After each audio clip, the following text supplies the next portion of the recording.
Konkurentna prednost našeg regiona je upravo bogatstvo raznolikosti koji naš region ima da ponudi i u smislu prirodnih i u smislu kulturnih resursa, koji objedinjeni mogu da predstavljaju jednu posebnu turističku atrakciju i jedan poseban raznovrsni turistički proizvod, ipak na malom prostoru. Mislim da treba da iskoristimo te svoje prednosti i na način što ćemo formirati zajedničke turističke proizvode, što smo i radili prethodnih godina u okviru raznih projekata i to se pokazalo kao jedan dobar alat, ne samo u smislu turizma i u smislu nuđenja jednog zajedničkog turističkog proizvoda, u smislu konkurentnosti, naročito za udaljena tržišta, to se pokazalo i kao jedan dobar alat za uspostavljanje boljih i bližih odnosa između naših država u regionu. U okviru strategije Jadransko-jonske inicijative postoji mnoštvo projekata. U toj inicijativi su osim država članica Evropske unije 8 država, tu je i 6 država koje nisu članice Evropske unije, ali koje razvijaju zajedničke projekte. U okviru konkretno nekih projekata razvijani su zajednički turistički proizvodi Crna Gora, Srbija. U okviru projekata prekogranične saradnje imali smo projekat Vrhovi Balkana na tromeđi Crne Gore, Kosova i Albanije. U saradnji sa Hrvatskom imali smo takođe jedan projekat koji je formirao kroz klastere u graničnim oblastima Hrvatske i Crne Gore 8 novih turističkih proizvoda. Takođe u saradnji sa Bosnom i Hercegovinom formiran je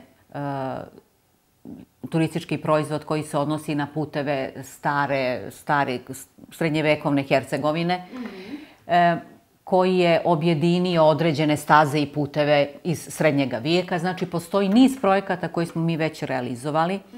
Postoji projekat, najnoviji je projekat koji smo radili u saradnji sa, te projekte su vodile Privredne komore Crne Gore i Srbije, a to je projekat razvoja zajedničkog turističkog proizvoda Crne Gore i Srbije, koji je definisao 7 raznovrsnih turističkih proizvoda koji uključuju od planina, mora, jezera, banja, gastronomije, znači svega onoga što mi kao jedan subregion možemo da ponudimo. I to naravno što je posebno važno, treba napomenuti i inicijativu 16+1 gdje zemlje centralne i istočne Evrope nastupaju zajedno prema Kini kao jednom značajnom emitivnom tržištu za sve nas i za region i kao jednostavno to je izbor. Oni već dolaze, a ono što su neke, da tako kažem, prepreke, one se pre svega odnose na taj neki jednostavni i lagani, a istovremeno bezbedni prelazak granica, vizni režim, na kvalitet usluge. Ipak neko ko dođe i ko kupi takav paket aranžman, on želi da ima jednak kvalitet usluge bez obzira da li se nalazi u Srbiji, Crnoj Gori, Makedoniji, Kosovu, gdje god. Znači, ta ujednačenost ponude i ono što se odnosi i na te, da tako kažem, granične službe, znači jedan jednostavan, a istovremeno bezbedan prelazak granice i boravak na našoj destinaciji. Pa kao što sam rekla, definitivno raznolikost. S druge strane, kao Balkan, ne možda zbog dobre i neke, da tako kažem, dobrih sećanja, ali mi smo za Evropu egzotika u nekom smislu. Zbog događanja, nemilih događanja koje su se desila na Balkanu. Tu je možda naša prednost i sa turističkog aspekta. I zaista jedno mnoštvo raznolikosti, sudar kultura, sudar civilizacija, istoka i zapada, islamske kulture, hrišćanske, ostaci vizantijske kulture, ilirske kulture. Znači, to je nešto što u Evropi ne možete naći na drugim mestima. I to je ono što je naša jeste prednost i što treba da iskoristimo i da znamo da iskoristimo dobro u ovim narednim godinama koje dolaze. Da tako kažem, najteži deo zavisi od privrede, odnosno od privatnog sektora. Mislim da smo te početne teške korake već imali i da smo ih ostavili za sobom. U početku je to vjerovatno i nekakva sujeta i možda i strah da li se mogu ispuniti očekivanja, da li će se u tome uspeti, da li će to biti i profitabilno. Moramo da razmišljamo i na taj način. Jer onaj koji ulaže svoj kapital, naravno on želi da zaradi. Međutim, mislim da smo to sve stavili, da je to već ono što je prošlo, da smo sad u nekoj sledećoj fazi, da sad svi gledamo ka tome dobronamerno, što mislim da je osnovno. I kad kažete da raznolikosti nekad mogu da spajaju, nekad da dile. Ja mislim da nadam se da smo prošli fazu kad će to da nas dili i kad ćemo u tome da nađemo prednost, što i jeste, što i imamo u stvari. Najveće investicije na Mediteranu, odnosno na jadranskom dijelu obale i na Jadranu i u bivšoj Jugoslaviji realizuju upravo u Crnoj Gori. Mislim da je to jako veliki uspjeh. Kao što verovatno znate da Svetim Stefanom upravlja Aman Resorts, imamo Hotel Regent, Porto Montenegro je već jedna luka koja je poznata na Mediteranu kao luka za mega jahte.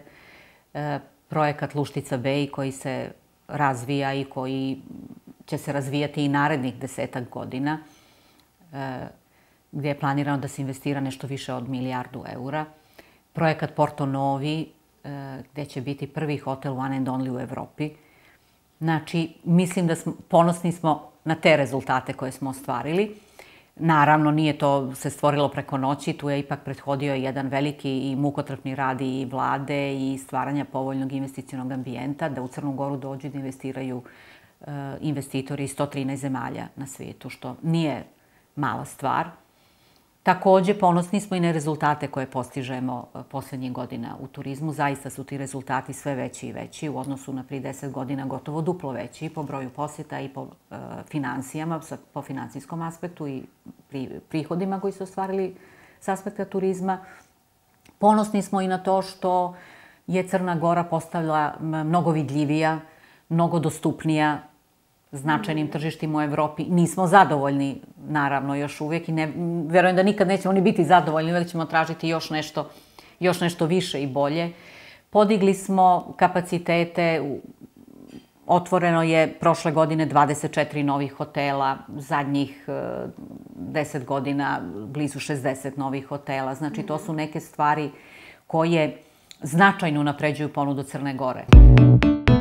Sve ovo što smo do sad radili stvorilo je na neki način osnovu i bazu da nam se vrate turistički operateri koji su nekad dolazili u Crnu Goru. Sve neke stvari na koje utiče turizam. Najbolji pokazatelji su oni finansijski, da kažem, parametri koliko turizam utiče na bruto društveni proizvod. Znači, direktno turizam utiče negdje nešto preko 10%, 11%, a indirektno, znači, sa svojim efektom koji ima na druge privredne grane, na trgovinu, na saobraćaj, na telekomunikacije, on utiče preko 22%.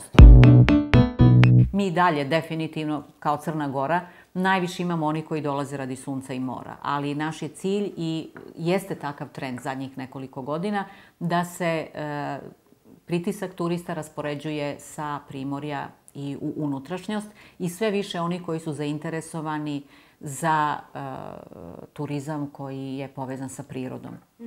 I to su ti regionalni proizvodi koji u stvari uključuju, to je taj proizvod koji mi nudimo.